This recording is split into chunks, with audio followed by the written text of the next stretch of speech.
Thanks for having me. So I'm going to talk to you about just some of the things that we're developing through our online athlete management system, SmarterBase with Fusion, basically to develop and manage players. Firstly, I work with 16 to 18-year-olds, and I'm really used to having interactive meetings. So if you feel like you want to chuck something up, there's a lot of people in this room who have got a lot more knowledge than me. So at any time, if you've got anything to add or value add, please throw it up. I want to make it as interactive as possible. The other thing is that my meetings usually don't go for longer than 20 minutes because of the demographic that I'm dealing with. So when I got told to speak for 45 minutes today, I was a little bit in shock, but we'll find out why that's the case. So firstly, why technology? Why are we using technology? So I think to understand, and sorry if I keep walking, it's probably a coaching thing. To understand why we're using technology, I think you need to understand the generation that we're dealing with. Generation Z, or the I generation, 95 to 2010, which is basically 8 to 23 years of age. And I'm sure a lot of you guys are working similarly, can't get that word out, with athletes of that age and managing athletes of that age, and are interested in this space. I certainly am with the demographic that I look after. It's the first generation to spend their entire lives with iPhones. Okay, so the first technological generation, and that is all they know. Everyone has access. Okay, it doesn't matter whether you're rich or poor, doesn't matter whether you live centrally or remotely, we all have access to technology now. It's estimated 6+ hours a day. So if they talk about being able to master something, what is it, 10,000 hours, is it? Okay, they're going to master this pretty quick. So this is what we need to be able to deliver. Okay, a couple of the words that other generations associate with Gen Zers. Has anyone else got anything they want to chuck up while we're here? I'm hoping that if you don't understand about managing your athletes or developing your athletes, a few of you might understand how you're going to deal with your children by the end of this, because I'm sure you've probably got children in these age groups. Okay, so these are some of the words that generally get bandied around. Okay, low focus. Okay, so they say that their attention spans are only 8 seconds. So after 8 seconds, they zoom out. Okay, maybe they're just really highly efficient. Okay, and they can multitask. They say they're needy. Okay, who has athletes that want to come and see them all the time? They want information all the time because this is what they have access to. But maybe they just have growth mindsets. Maybe they're just seeking feedback, and it gives us an opportunity to be able to teach them and coach them and manage them better by giving them feedback. They say they're entrepreneurial, which has always had a little bit of a stigma to it, hasn't it? Probably until recently, till the tech generation. Okay, they're creative. Okay, don't give them the answers. We need to be asking questions and letting them come up with solutions. Okay, lack life experience. Okay, maybe they got greater knowledge because they know more. They're worriers. People say they're concerned. Okay, the studies show that they take jobs because they believe in what that company stands for. Okay, maybe they're not worriers. Maybe they just want ownership. Okay, slow decision makers. It takes them more time. They can't make decisions by themselves. Maybe that's because they have more information available, and maybe they're making better decisions. Maybe it's taken a little bit longer, but they're making better decisions. So I think for every stereotype that can be seen as negative, there's also some really positive things with this generation. An adaptive generation, but we also need to adapt to their needs. So we need to provide what they want for them to be able to grow. Okay, it's two ways though. So they need to understand the people that are going to be making decisions on them are probably from other generations. So they need to understand that. and they need to understand how to adapt to that. But they adapt quickly. Okay, we need to be able to adapt to what they want. Okay, I was given this one by a Gen Z colleague, a young girl who I work with, and I basically said to her straight away, I can't look at it, it's too busy. And to that she said, you're so Gen X. So I think that's where I'm at. But if you look at it, a few different names, the Zs, .com kids, I'm sure you've heard them all before, screenagers, some really clever names to refer to them. Here's just a short video.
So was there anything there that really resonated?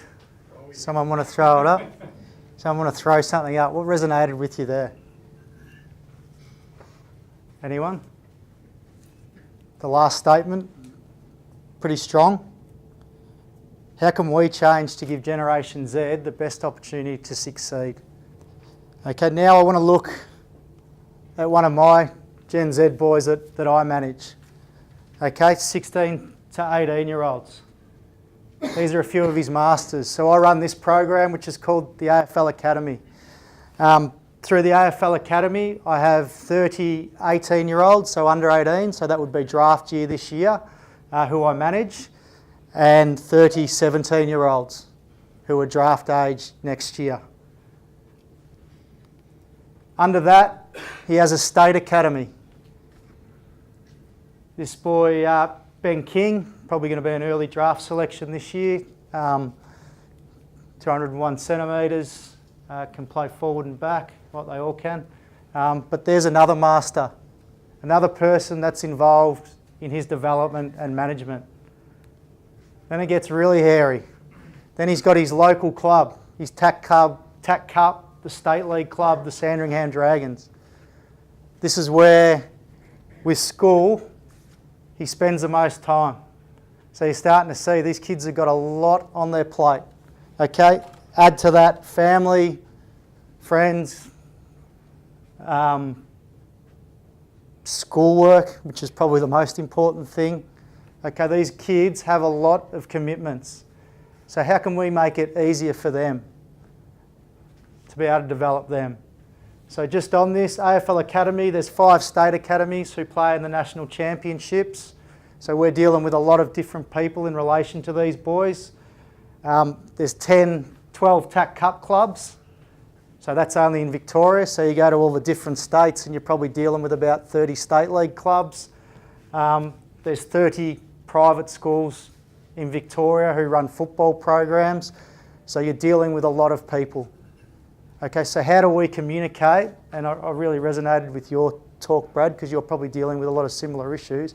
How can we communicate with all these stakeholders to make sure the kid is being developed in the right way and that everyone's communicating together to make these kids successful? Okay, this guy's not your average Gen Zer though, he's got a twin brother. The only difference is that he's 203 centimetres instead of 201 and wears sunscreen. Okay, next year we're going through a restructure because we want to be able to simplify our programs. So next year, the AFL Academy and the state academies will merge. We'll put funds back in, resources back in, so that when we're talking about masters for these kids, the communication is a lot easier and we're all on the same page in regards to their development. So what are the advantages of technology with these boys? Okay, talked about accessibility before. Everyone has access to an iPhone. I reckon there'd probably be only 1 or 2 kids throughout our programs that don't have access to an iPhone now, whether they're centrally based or remotely based. Generally, they've got access. Wi-Fi is another thing. Players understand it, so they've lived their whole lives with it, so they understand it. They get it, doesn't take long for them to pick up, they adapt to it straight away. Consistent message, these two are the really, really big ones. Consistent messaging, and I'll show you with a lot of the platforms, with a lot of the forms and dashboards that we're creating, how we're looking to get consistent messaging across our pathways. Avoids duplication. A lot of time and energy goes into repeating something that another program's probably done at the moment. So we've got to make sure that throughout the programs these boys are involved in, everyone knows what the other one's doing so that we're not doubling up and wasting our time. It's interactive. They want to learn. One of the things that we've developed with a lot of our dashboards is that they fill in a portion of it so that we get a really good awareness of how they see themselves and what their self-awareness is like. And this is probably the most important thing that I'll touch on later. This doesn't replace communication. Okay? The best results still come from being able to engage with your players, build a relationship, get to know them, give them genuine care and empathy so that you can get the best results and get them to trust you and be able to listen to you. So these are 5 things that we've been working on through the AFL in relation to Smarterbase, which I'll quickly jump through each of them. A lot of them you probably would have seen. There'll be a couple of stories that I'll touch on around a few of them. So the first one, most people are doing in your programs, is that right? How often do you get players to report? So we're doing daily at the moment, but I'm hearing different people who've got different ideas around how often players or athletes should report. So I'm interested to hear if anyone reports less than daily. Does anyone here report less than daily? We just do it on training days. Yeah. We don't do it daily, we just do it daily. Yeah. Yeah. And why is that? Is it just because you have access? Sort of report that they don't get time away from the place and they want to sort of relax on days off, things like that. Yeah. So that's why maybe we tried to So you want when they go home, you want them to relax and Basically, yeah. be kids. If Yeah. you have particular players that we might want to check up on, then someone will call them. You'll follow up. Otherwise they still want to come in. Yeah, because this is something that we wrestle with internally a fair bit. The other side to it is if AFL clubs are all doing this, then we need to be training this into them. So when they get there, they can transition more easily into that environment. Obviously, monitors a number of these things. I'm sure everyone does that. Flags, potential issues, pretty self-explanatory. So obviously this is what it looks like. I can shuffle through. You can get data at the end, basically to explain trends, give you information to be able to manage your player accordingly. Okay, these are two boys that I managed at GWS.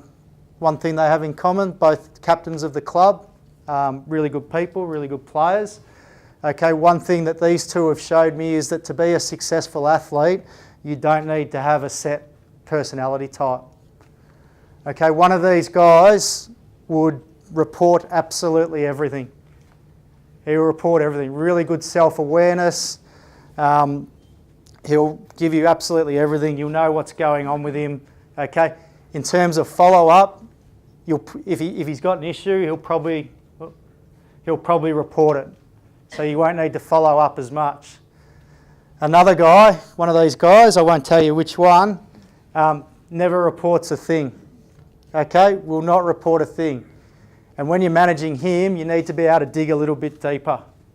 Okay, you won't get the information through the data, but you need to go and follow up and have the communication and ask questions of him to get out how he's feeling. Okay, this is another good example, and this is pretty extreme, but this is actually a picture of a red belly black snake. So when I was at GWS, we had a player who had just relocated to Sydney, expensive place to live, Sydney, so he's paying a fair bit of rent.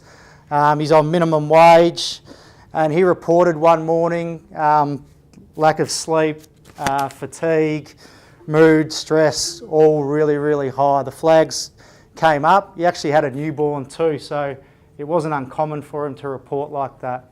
So when we saw that come through, immediately it was like, well, it's probably down to the newborn.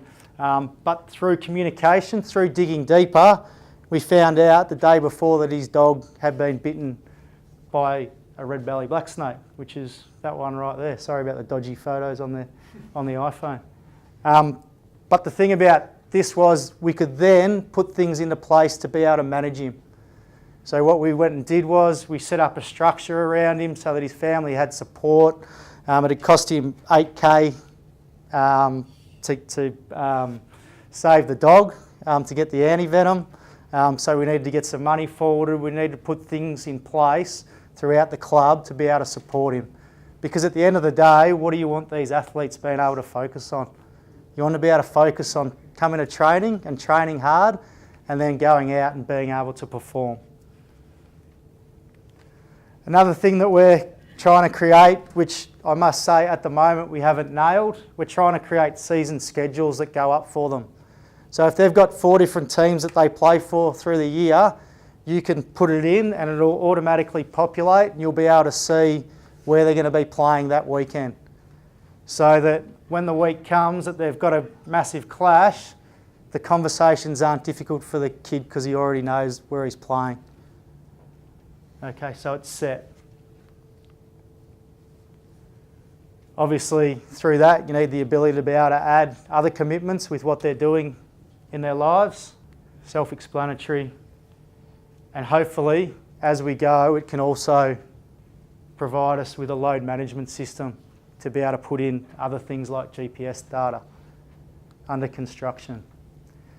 Individual development plans, in the past we've had them on Excel, where we've relied on emailing them to all the different players' masters.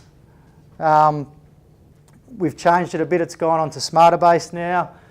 The players complete one first so that we can see where they believe they're at in terms of different areas. The different areas, similar to what Brad was talking about, technical, tactical, Technical, which is your fundamental skills, your marking, your kicking, your handballing. Tactical, which is your game sense, your decision making. Physical, obviously strength, speed, power. And mental could be leadership, well-being, a number of other things, training standards. The challenge with rating these areas is that it's subjective at the moment, so we're constantly searching for a better way to do it. At the moment, it's the player's coach where he spends the most time who will do it in conjunction with the other coaches. From this, 3 to 4 focus areas will be derived, so that when that player goes across his programs and he's got time to work on his craft before or after training, or there's groups during training that are craft-based, he's going into those groups and he knows exactly what groups he's having. The player can see this on his phone. All the things that we're coming up with our dashboards, the player will be able to see on his phone. What is the player's weapon? This is a massive one. Like, I reckon we talk about players' deficiencies a lot. We're always looking for what they don't do well. If they're in these programs, generally they're doing something really well. So we need to continue to focus on their weapon when we're talking about their development plan. So this is a young boy from WA, pretty simple. This is the front page of his development plan, 3 points, what they are, how he's going to do it. This is something we're going to create. At the moment it doesn't have any data in it, but this basically logs where he's at in terms of his testing. We do state testing throughout each state in February of every year to give information to recruiters. Basically this is where he'll sit on a graph compared to other players of a similar position. You can change his position at the top and be able to see where he sits compared to other players that have been to national combines in recent years, so that he can have something visual to say, yep, this is an area I need to work on, or this is my weapon, I ought to continue to make it a weapon. And this is basically the guts of it, where all the information goes and all the ratings go, so that the player again can visualise where he is across a number of different areas. Match reports, this is something that we've created week to week. So one week this player might be playing for Vic Metro, the next week he could be at school, and the week after that he could be at the Sandringham Dragons. So there's a lot of jumping across programs, and one thing we needed to develop was something so that everyone involved could see how he was rated the week before or what his loads were like the week before. Firstly, the players give feedback on how they saw their game, so the coach can have a bit of an awareness of how the player sees himself, because that's a conversation in itself. Now, it's one thing to do a match report, but if the player has seen things totally different, then it's a massive conversation to be able to align the player back to what you want to get. Obviously, player and coach comments, player can access remotely. So if he plays at Sandringham Dragons and he's not there for the week, it's online, the player will be able to go to it and see how the coach is rating him and what his focus will be for the week. And most importantly, as we said before, it's giving this boy consistent messages, or girl, consistent messages across their programs. So this is a young boy in the program. He's made his comments here, put up his performance rating. Obviously everyone can see game time, match load, and then the coach can look at it populates. So when the coach is doing his performance rating, he can see what the players said about himself and be able to manage individual players accordingly. The last thing that we're working on is a championship review. So a few years ago we had a case where in one of our so-called elite programs, a player didn't get a review, or a team didn't give their players reviews from the championship. So we brought in some minimum standards and some expectations, and this is one thing that we're looking to develop. Again, similar philosophies. We're starting to implement data at this stage. So we do one of these after our national championships in June, July. We get stats from champion data. We're able to import those into a dashboard, and also import GPS data, so when the coach is going to fill out his report, he can see exactly where the player rated in those areas, or what sort of stats he was coming up with. Again, consistent messages as it'll go to everyone throughout the pathway. So this is what this looks like. This is Sam Walsh from the National Championships just gone. Coach will be able to see what his champion data stats were, and obviously stats, it's how you interpret it that's important, and not all these stats are really relevant to Sam, but it's a good thing for the coach to be able to have as much information when you're making important decisions about players. GPS data, rounds 1 to 3, so the coach can see what he's doing in those areas. Subjective coach ratings, we're still weighing up, the value of these, or if we're going to continue with it going forward. And then down the bottom is your comments. Keep it really simple. 3 things that he does well, 3 rooms for improvement, and then additional comments at the end. So the challenges with technology. What are the challenges going forward? So obviously cost is one. Obviously it's quite expensive to build these things, but the good thing about technology is once you do build it, and what we found out with Fusion and Smarterbase is once you do build it, it's an initial cost, but then as it goes, it's there and you only have to make slight adjustments to it going forward. Old school coaches and other staff, who's dealt with this in their programs? Yeah, it's probably one of the biggest challenges, okay? The amount of times you hear I've been doing this for years, it's not my first rodeo. A number of those comments that come from coaches and staff need to be able to sell it to them and sell to them the importance of this being able to educate the players and develop the players. And also the demand on coaches and other staff, just the time it takes to be able to fill things out. Obviously if they lack knowledge or they haven't grown up with it, they're going to have a deficiency in it. So obviously education around it is pretty important. So what do we see the future looking like in terms of what we're developing? Improved systems and education. So our programs, I told you we're going through a restructure, and our systems here are nowhere near finished.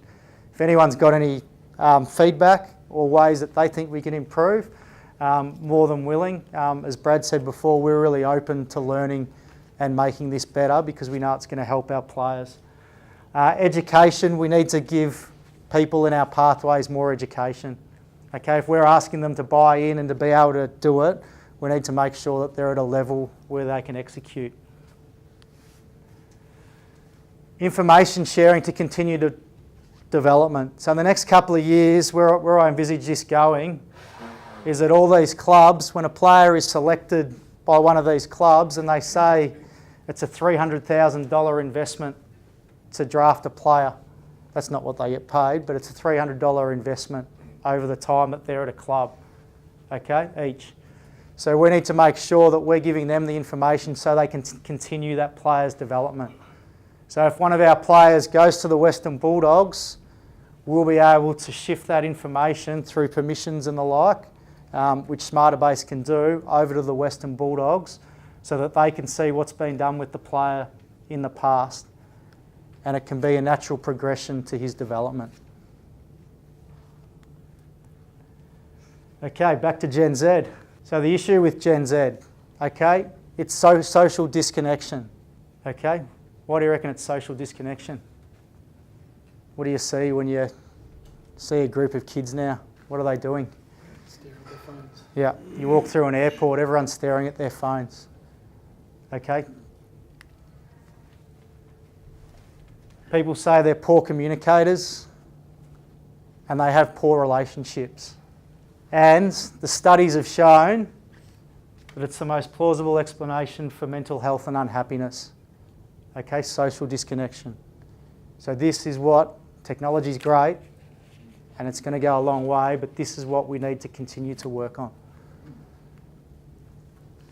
So what leads to social connection? What are the most important things? Okay, the importance of sleep to happiness is really important. One of the things about this generation is because they've lived with this all their lives, we might be able to give them coping strategies to be able to deal with them, or they come up with coping strategies themselves to be able to deal with them. Okay, it's not good to go to bed and look at your screen. You should put it down an hour before you go to sleep. Okay, and if you're not sleeping, how's that going to help performance? So we need to start to educate kids or people that we coach and are developing on the importance of sleep to performance. Sport and exercise, okay? Social connection, we're doing this. We work in a great environment, don't we? Best jobs in the world, being able to work with young athletes and be able to help them on their journey. And the last one is face-to-face social connection, social interaction. Okay, so we can't just put it all down to technology. Technology is great. The platforms we're building are terrific and it's going to help. It's going to really enhance it. But that's what we need it to do. We need it to enhance the social connection, the communication. So it's great to be able to give them the technology and to be able to run things and give them all their plans, all their development online, but we need to be having the conversations with them. And that's where the best teaching and the best development comes from. Appreciate you having me. If anyone's got any questions or anyone wants to catch up later, I'm more than willing to. Thanks, Mark.